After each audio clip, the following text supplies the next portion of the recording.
Bismillahirrahmanirrahim. Innal hamdalillah nahmaduhu wa nasta'inuhu wa nastaghfiruh wa na'udzu billahi min shururi anfusina wa min sayyiati a'malina. Man yahdihillahu fala mudilla lahu wa man yudlilhu fala hadiyalah. Wa asyhadu an la ilaha illallah wahdahu la syarikalah wa asyhadu anna Muhammadan 'abduhu wa rasuluh. Amma ba'd. Rabbi shrah li sadri wa yassir li amri wahlul 'uqdatam min lisani yafqahu qawli. Rabbi zidni ilma warzuqni fahma. Allahumma inna nas'aluka ilman nafi'a wa rizqan tayyiba wa amalan mutaqabbala. Assalamualaikum warahmatullahi wabarakatuh. Apa khabar jemaah kita di Masjid An-Naim pada malam ini? Mudah-mudahan semuanya dalam keadaan yang sihat sejahtera hendaknya dan dirahmati Allah Subhanahu wa taala sentiasa. Okey, baik. Jadi pada malam ini alhamdulillah kita dapat bertemu sekali lagi bagi menyambung perbincangan kitab kita iaitu tentang 40 hadis sahih kisah ghaib dan ajaib. Pada malam ini kita akan masuk pada kisah kita yang keempat. Jadi pada minggu lepas ya kita dah selesaikan ayat pun Sakina. Okey, kita dah selesaikan perbincangan kita di kisah yang ketiga, maka pada malam ini kita akan menyambung kisah yang keempat. Baik, kisah kita yang keempat pada malam ini tajuknya apa? Sebentar. Okey. Bertajuk aku melakukan sesuatu yang tidak tertulis di sana. Kita berada di muka surat yang ke-17. Baik, apakah kisah yang terdapat pada hadis Nabi sallallahu alaihi wasallam yang diriwayatkan oleh Imam Muslim ini? Okey, betul tak? Imam Muslim ini. Baik, di sini seorang sahabat bernama Abu Dhar, dia telah menceritakan kepada kita tentang cerita yang disebutkan oleh Nabi sallallahu alaihi wasallam. Baik, di sini Abu Dhar radhiyallahu an dia menyatakan bahawa Nabi sallallahu alaihi wasallam bersabda. Nabi kata apa? Inni la'alamu akhira ahli jannah dukhulan dukhulal jannah wa akhira ahli nar khurujan minha. Nabi kata sesungguhnya aku mengetahui penghuni ataupun ahli syurga yang terakhir masuk ke dalam syurga. Dan aku juga mengetahui tentang penghuni neraka atau ahli neraka yang terakhir keluar daripada neraka. Nabi SAW pun menyebutkan kepada kita tentang seorang lelaki, iaitu rajulun yu'ta bihi yaumal qiyamah fayuqalu i'ridu alaihi sighara dhunubihi warfa'u anhu kibaraha fatu'radu alaihi sigharu dhunubi. Jadi, lelaki yang terakhir masuk ke dalam syurga ini dan yang merupakan lelaki yang terakhir keluar dari api neraka tersebut, Nabi SAW menceritakan bahawa lelaki ini akan dihadapkan di hadapan Allah Subhanahu Wa Taala pada hari kiamat. Kemudian, apa yang dikatakan kepada beliau, bentangkan kepadanya dosa-dosa kecil dan hapuskan dosa-dosa besarnya. Lalu dibentangkan dosa-dosa kecilnya di hadapan Allah Subhanahu Wa Taala. Lelaki ini datang di hadapan Allah, dihadapkan di hadapan Allah, lalu Allah perintahkan supaya dosa-dosa kecilnya dibentangkan dan dosa-dosa besarnya dihapuskan. Dibentangkan di hadapan Allah dosa-dosa kecilnya. Kemudian apa yang berlaku? Di dalam hadis ini Nabi SAW menceritakan kepada kita. Nabi kata, "Fayuqalu amilta yauma kadza wa kadza wa amilta yauma kadza wa kadza kadza wa kadza." Okey. Jadi bila dah dibentangkan kepada lelaki ini dengan dosa-dosa kecilnya di hadapan Allah itu tadi, ditanya kepada lelaki tersebut, pada hari begini dan begini kamu telah melakukan begini dan begini?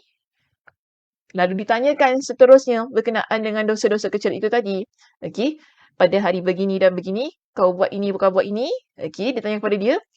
Apa yang dijawab oleh lelaki itu? Lelaki ini kata apa? Fayaqulu na'am. Dia kata ya. Dan kita sebagaimana pada kisah yang ketiga saya dah terangkan. Kita ni bila di hadapan Allah, kita tidak ada kuasa untuk membela diri kita. Kan? Kerana kita tahu apa yang dibentangkan di hadapan Allah itu adalah perkara yang benar. Kita tahu itu kita buat dan itulah yang tercatat tentang apa yang kita lakukan ketika kita hidup di atas muka bumi. Baik. Jadi Nabi SAW pun menceritakan tentang keadaan lelaki itu. Lelaki ini Nabi kata apa? La yastati'u an yunkira wa huwa mushfikun. Wa huwa mushfikun min kibari dhunubihi an tu'rada alaihi. Bila dibentangkan di hadapan dia dengan dosa-dosa kecil itu dan ditanyakan kepada dia, pada hari ni kau buat ni, kau buat ni, kau buat tu, kau buat ni, dia pun kata benar. Dan dia ni tidak dapat menafikan dan dia tak mampu pun untuk menafikan dan mengingkari. Dia tak ada kekuasaan tu kan. Dia tak mampu untuk kata tidak. Dia tak mampu untuk kata ni saya tak buat, bukan ni saya buat. Sebab apa yang dibentangkan di hadapan dia adalah perkara yang benar. Okey. Minta maaf batuk. Baik. Dia tidak dapat menafikan dan mengingkari dan dia takut dosa-dosa besarnya pula yang dibentangkan atasnya. Jadi, bila dalam keadaan yang dia dah takut tadi kan, lelaki ini, bila dibentangkan dosa-dosa kecilnya saja, dia dah takut. Apatah lagi, sekarang ni macam mana? Dia tengah risau ni. Sekarang Allah dah bentangkan di hadapan saya dengan dosa-dosa kecil saya yang saya tak mampu untuk mengingkari satu pun. Memang itu betul. Tapi bayangkan kalau Allah sekarang ni bentangkan tentang dosa-dosa besar saya, dia lebih lagi takut. Bermakna, Nabi nak ceritakan lelaki ini dalam keadaan yang ketakutan di atas dosa-dosanya sendiri. Sebab itu di sini, Nabi SAW pun ceritakan kepada kita. Allah Subhanahu Wa Taala, dalam situasi itu, Nabi kata, فَيُقَالُ لَهُ فَإِنَّ لَكَ مَكَانَ كُلِّ سَيِّئَةٍ حَسَنَةً. Maka dikatakan kepadanya, sesungguhnya telah ditukar setiap keburukan kepada kebaikan bagi dirimu. Saya tertinggal A di situ kepada bukan kepada. Kepada. Sesungguhnya telah ditukar setiap keburukan kepada kebaikan bagi dirimu. Di sini, Nabi ceritakan keburukan-keburukan yang ada pada lelaki tersebut, Allah Subhanahu Wa Taala telah gantikan ia dengan kebaikan-kebaikan.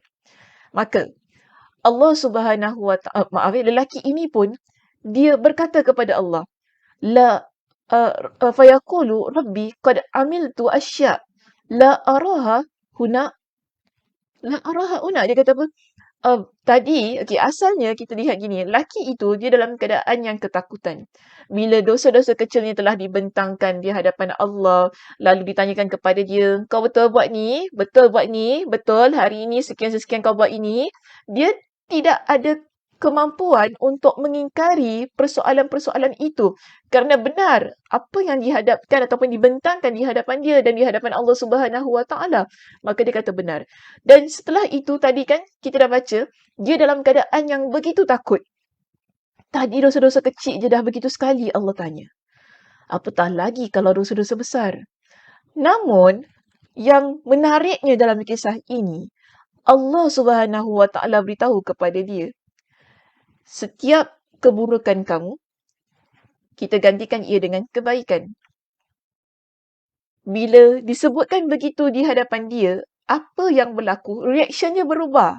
Daripada takut menjadi sesuatu yang menghairankan kepada dia. Seolah-olah macam nothing happen. Tak ada apa-apa pula. Takut tu macam dah hilang dah pada diri dia. Jadi dia kata apa? Dia kata kepada Allah, fayaqulu Rabbi, wahai Tuhanku, aku ada buat perkara ni, tapi tak ada pun dekat sini. Dia kata macam tu kan kepada Allah. Tak ada pun. Padahal, dia dah tahu dah tadi. Allah Subhanahu Wa Taala sudah menukar keburukan dia dengan kebaikan. Dia macam tanya-tanya pula pada Allah kan. Dia kata, tak ada pun. Padahal saya buat ni, saya buat. Dia pula tiba-tiba mengaku di hadapan Allah. Nabi SAW, Abu Dzar radhiyallahu anhu, ketika dia ceritakan hadis ini. Dia kata apa? Falaqad ra'aitu aku pun melihat Nabi SAW. Di akhir kisah ini, Nabi dhahaka hatta badat nawajiduhu. Sesungguh aku telah melihat Rasulullah SAW ketawa hingga Rasulullah SAW melihatkan gigi gerahamnya itu. Jadi Nabi SAW cerita tu, Nabi ketawalah tentang perilaku lelaki tu tadi kan, tentang reaction dia kan. Mula-mula takut sangat. Tiba-tiba bila Allah kata, dah tukar dah setiap keburukan dengan kebaikan, dia boleh tanya pula pada Allah. Dia boleh mengaku di hadapan Allah tadi. Dia kata apa? Saya ada buat ni, kenapa tak ada pula? Tiba-tiba pula tanya gitu kan. Gitu kan. Tiba tanya gitu kan. Itu yang Nabi SAW. Bila Nabi ceritakan, Nabi pun tersenyum dalam keadaan tertawa itu, sehingga Abu Dhar radhiyallahu an kata apa? Kelihatanlah gigi geraham Nabi SAW ketika baginda mengakhirkan kisah itu. Baik jemaah, kita lihat di sini ya, ini adalah kisah yang berlaku pada hari kiamat. Kisah ajaib. Kenapa kita panggil ia sebagai kisah ajaib ataupun kisah yang pelik? Kerana kita dapati bahawa dia adalah seorang lelaki yang terakhir keluar dari api neraka dan yang terakhir masuk ke dalam syurga Allah Subhanahu wa taala. Allah Subhanahu wa taala menghapuskan keburukan-keburukan dia. Pertama sekali kalau kita ingat apa yang Nabi SAW sebutkan tentang lelaki itu tadi, Allah suruh bentangkan dosa-dosa kecilnya sahaja. Dosa-dosa besarnya dihapuskan. Mungkin lelaki itu lupa tentang perintah Allah Subhanahu Wa Taala di awal itu tadi. Bahawa memang dosa-dosa besarnya tidak akan dibentangkan kerana telah dihapuskan. Yang hanya dibentangkan adalah dosa-dosa kecil. Tetapi kerana dia telah disoal siasat itu tadi kan. Kau buat ni, hari ni kau buat itu, kau buat itu, kau buat ini. Dia jadi takut. Bila dia takut, dia lupa yang tentang dosa-dosa besarnya itu memang tidak akan dibentangkan. Sehingga dia kata dalam diri, macam mana ni kalau Allah bentangkan dosa-dosa besar aku nak cakap apa ni? Macam mana? Dia mungkin di situ kita rasa takut, rasa malu, rasa tak tahu nak buat apa, rasa tak dapat menafikan tentang semua itu. Sehingga di sinilah bila Allah kata setiap keburukan itu kita ganti dengan kebaikan. Pada waktu itu dia pun kata, Action tanyalah. Macam tu kan. Action tanyalah dekat depan Allah kan. Kata, Allah saya ada buat itu, kenapa tak ada? Action tanya lagi tu kan. Pada depan Allah Subhanahu Wa Taala. Itu yang buat Nabi rasa, orang ni. Kan. Buat tanya pula begitu kan. Padahal dia pun dah tahu. Allah Subhanahu Wa Taala telah menghapuskan keburukan-keburukannya dan menggantikan dengan kebaikan-kebaikan.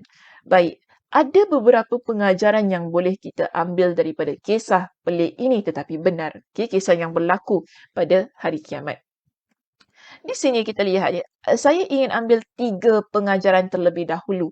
Kerana dalam kitab kita, kalau kita rujuk pada muka surat yang ke-18 ya, hingga muka surat yang ke-20, kita ada 6 pengajaran yang disenaraikan bagi hadis ini. Tetapi pada malam ini saya ingin fokus kepada 3 pengajaran sahaja. Baik, jemaah. Kita lihat pengajaran kita yang pertama, iaitu Muslim yang melakukan dosa-dosa besar namun tetap mentauhidkan Allah Subhanahu wa taala tanpa keraguan dalam jiwanya tidak akan kekal dalam neraka.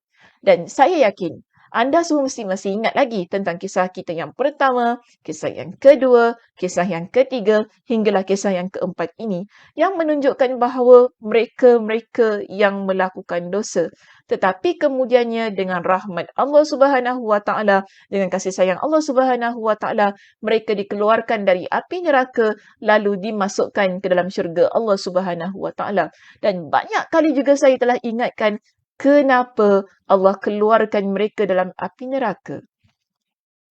Kerana tauhid mereka kepada Allah, ucapan la ilaha illallah yang mereka ucapkan adalah dengan tulus ikhlas. Ada kebaikan yang mereka lakukan kerana Allah Subhanahu Wa Taala. Mereka tidak mensyirikkan Allah Subhanahu Wa Taala.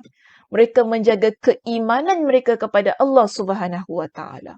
Dalam keadaan mereka melakukan dosa-dosa besar, yang dalam keadaan mereka itu lupa ataupun tidak bertaubat kepada Allah Subhanahu Wa Taala yang menyebabkan mereka masuk ke dalam api neraka Allah Subhanahu Wa Taala.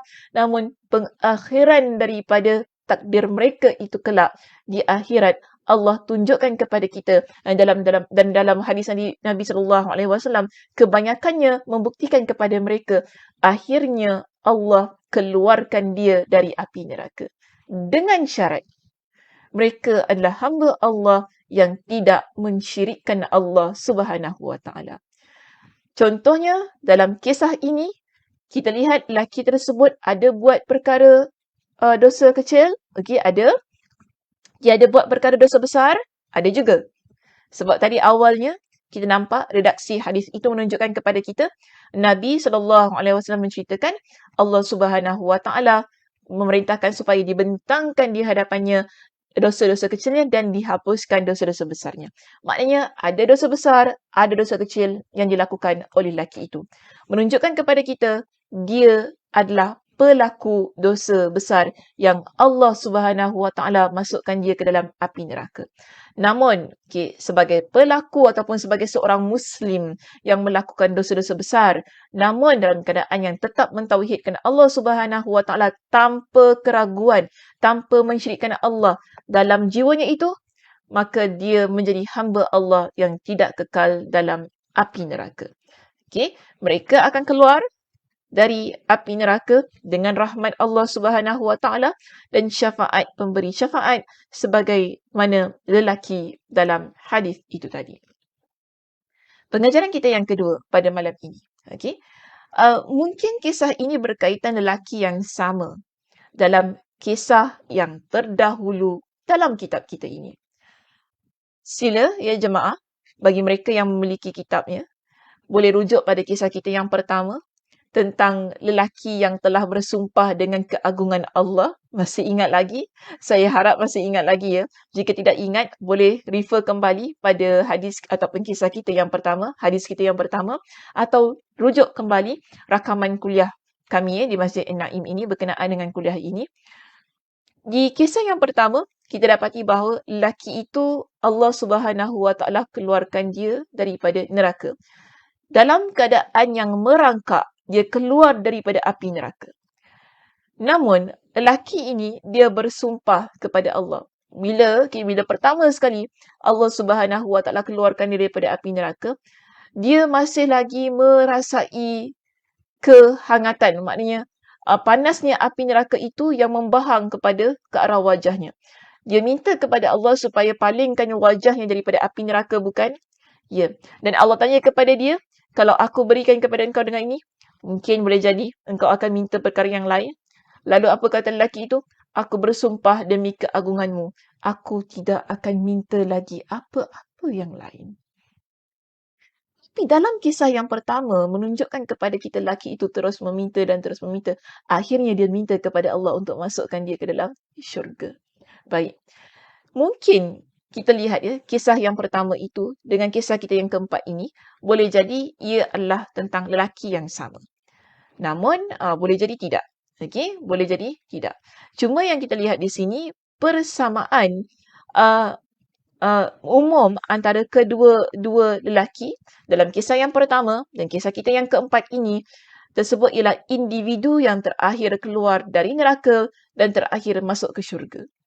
Yang samanya tentang kisah pertama dan kisah kita yang keempat ini ialah kedua-dua lelaki itu ialah lelaki yang terakhir keluar daripada api neraka dan terakhir masuk ke dalam syurga. Bezanya ialah lelaki yang pertama, dalam kisah yang pertama ya, hadis kita yang pertama, muka surat yang ke satu, yang pertama yang pertama ya, muka surat yang pertama. Bezanya ialah lelaki itu dia minta macam-macam kepada Allah sehingga dia dapat masuk ke dalam syurga. Tetapi kisah kita yang keempat ini menunjukkan Allah bentangkan amalan-amalan dia, iaitu dosa-dosanya yang besar, yang kecil, dan Allah hapuskan dosa-dosanya yang besar. Lalu Allah gantikan setiap keburukannya dengan kebaikan. So persamaannya hanya pada ungkapan lafaz yang Nabi SAW tunjukkan. Dia adalah lelaki yang pertama lelaki yang terakhir keluar daripada neraka dan terakhir masuk pada syurga. Tapi kisah keseluruhannya nampaknya seperti berbeza. Tapi tak ada masalah lah ya. Yang penting kita lihat di sini, yang ketiga. Setiap kisah yang kita bincangkan, bagi saya daripada kisah yang pertama, kedua, ketiga, hinggalah pada kisah yang keempat, membuktikan kepada kita tentang keluasan rahmat Allah Subhanahu wa taala. Okey, keluasan rahmat Allah Subhanahu wa taala. Yang mana kalau kita rujuk pada muka surat kita yang ke-19 di sini, menunjukkan kepada kita bahawa inilah rahmat Allah terhadap hamba-hambanya dengan pengampunan dosa-dosa mereka. Malah ditukarkan menjadi pahala kebaikan. InsyaAllah barakallah. Subhanallah. Ini adalah rahmat yang Allah tunjukkan kepada kita. Kasih sayang Allah kepada hambanya. Tapi dengan syarat je, jemaah, yang tadi saya ingatkan, pada poin kita yang pertama di situ, dia tidak mensyirikkan Allah. Dan banyak kali saya ingatkan, Allah sentiasa memandang kepada hambanya yang tidak pernah mensyirikkannya. Allah sentiasa memberikan keampunan kepada hambanya yang tidak melakukan perbuatan syirik itu. Kerana pada minggu lepas saya juga ingatkan bahawa Allah Subhanahu wa taala mengharamkan syurga kepada orang yang mensyirikkannya. Sebab itu lelaki ini yang saya sebutkan tadi berada dalam surah Al-Maidah pada ayat yang ke-72 di mana ayatnya berbunyi may yusyrik billahi faqad harramallahu alaihi al-jannah. Siapa yang mensyirikkan Allah maka Allah Subhanahu wa taala mengharamkan ke atasnya dengan syurga. Wa ma'wahun nar dan tempat kembalinya adalah api neraka. Dalil itu menunjukkan kepada kita mereka yang melakukan perbuatan syirik tidak Allah Subhanahu wa taala akan keluarkan daripada api neraka. Allah Subhanahu wa taala akan masukkan dia ke dalam neraka dalam keadaan yang kekal. Tetapi berbeza dengan kisah kita pada malam ini dan kisah-kisah kita yang telah kita baca di sesi-sesi yang sebelumnya. Kita dapati bahawa lelaki ini dia Allah berikan keampunan kepada dia walaupun dia telah masuk dalam api neraka. Lelaki ini Allah Subhanahu wa taala masukkan dia ke dalam syurga kan? Walaupun dia melakukan dosa besar. Daripada keseluruhan itu tadi kita dapati kenapa itu berlaku. Pertama ialah kerana rahmat Allah Subhanahu wa taala. Okey? Rahmat Allah Subhanahu wa taala. Sehingga ditanya, tidakkah orang yang banyak dosa lalu ditukarkan dosa-dosa mereka dengan kebaikan mendahului orang yang sedikit dosa dan banyak kebaikan? Okay, itu maksudnya ada isu lah, ada persoalan. Kalau gitu, ada beza ke? Orang yang buat baik selama ni dalam hidup mereka, kan? Ada orang tanyalah dalam teks kita ni, kalau gitu tak ada beza lah. Orang yang buat baik banyak-banyak dalam hidup dia, tapi sama-sama pula kita masuk dalam syurga. Orang yang buat dosa besar pun sama-sama masuk dalam syurga. Betul lah. Kita semua sama-sama akan masuk dalam syurga. Tetapi situasinya berbeza bukan? Kebaikan orang yang memang sedia baik pasti Allah Subhanahu wa taala berikan kepada dia dengan kebaikan-kebaikan dan pahala yang lebih berlipat ganda. Tak mungkin Allah Subhanahu wa taala nak samakan dengan orang yang mana dia itu buat dosa kemudian dia Allah tukarkan dengan kebaikan tu tak mungkin sama. Tak mungkin sama. Contohnya di sini diberikan jawapan kepada kita. Keburukan itu di sisi mereka hanya menjadi satu kebaikan. Allah Subhanahu wa taala tadi kan dia buat buruk. Ni rahmat Allah Subhanahu wa taala ya, kita berbalik kepada topik itu. Di atas rahmat Allah dengan rahmat Allah Subhanahu wa taala, satu keburukan yang dibuat Allah ganti dengan satu kebaikan. Berbeza dengan orang yang mengerjakan amal soleh. Takkan sama. Dan kita kalau memang dah sedia baik, sedia soleha, sedia soleh, okay, soleh dan soleha, kita buat perkara yang baik, Allah Subhanahu wa taala pasti akan menggandakan kebaikan kita 10 bahkan hingga 700 kali ganda. Hingga digandakan menjadi lebih banyak daripada itu. Maka bagaimana mungkin orang yang berdosa itu tadi, dia buat dosa besar, lalu Allah tukarkan kebaikan untuk dia. Kita kata dia boleh challenge, maksudnya dia boleh, bukan challenge lah, salah saya punya ayat. Dia boleh sama dengan kita. Dia takkan sama. Kalaupun Allah tukar keburukannya dengan kebaikan, hanya satu sahaja. Berbeza dengan orang yang memang sedia melakukan kebaikan. Kebaikan yang dia buat, Allah akan berikan dengan kebaikan yang lain 10 hingga 700 kali ganda, bahkan lebih dari itu. Semua ini tidak kira sama ada orang yang dia memang sedia baik, dia buat baik, lalu Allah Subhanahu Wa Taala gandakan dengan 10 hingga 700 bahkan lebih, ataupun mereka yang buat dosa, kemudian Allah Subhanahu Wa Taala tukar dosa itu dengan kebaikan. Kesemua itu sebenarnya satu saja ingin buktikan kepada kita. Ia tentang keluasan rahmat Allah Subhanahu Wa Taala. Okey, baik. Itu sahaja perbincangan kita untuk malam ini. InsyaAllah kita akan sambung berkaitan dengan pengajaran ini di minggu hadapan. InsyaAllah ya. Kalau saya nanti lihat mungkin ada pengajaran-pengajaran yang sesuai untuk disambung. Kalau tidak, mungkin kita akan terus masuk kepada hadis kita yang kelima. Apapun yang penting di sini, sebagaimana pesanan-pesanan saya yang sebelumnya, dalam hidup kita ini yang paling penting untuk mendapatkan rahmat Allah Subhanahu Wa Taala itu ialah dengan menjaga keimanan kita. Jaga keimanan kita. Jangan sesekali kita menggadaikan keimanan itu dengan perbuatan-perbuatan syirik, kerana nanti yang ruginya adalah kita. Allah Subhanahu Wa Taala tidak mengampunkan dosa syirik. Jika kita mati dalam keadaan yang tidak bertaubat kepada Allah setelah kita melakukan kesyirikan, Allah Subhanahu Wa Taala tidak akan mengampunkan dosa itu. Maka sebab itu, jaga keimanan kita ini baik-baik. Dalam keadaan kita sudah sedia Islam, dalam keadaan kita yang ingin menganut agama Islam, mungkin ada di antara kita yang begitu. Jaga keimanan itu baik-baik. Mudah-mudahan Allah Subhanahu Wa Taala akan memberikan kepada kita dengan rahmat-Nya yang melimpah ruah dan akhirnya kita masuk ke dalam syurga-Nya. Okey, baik. Itu sahaja pengajian kita untuk malam ini. Terima kasih di atas perhatiannya. Mudah-mudahan Allah Subhanahu Wa Taala memberkati pertemuan kita dan mudah-mudahan Allah Subhanahu Wa Taala memberikan kepada kita dengan kesihatan agar kita dapat bertemu di minggu hadapan. Saya tutup dengan tasbih kafarah. Subhanakallahumma wa bihamdika asyhadu an la ilaha illa anta astaghfiruka wa atubu ilaik. Assalamualaikum warahmatullahi wabarakatuh.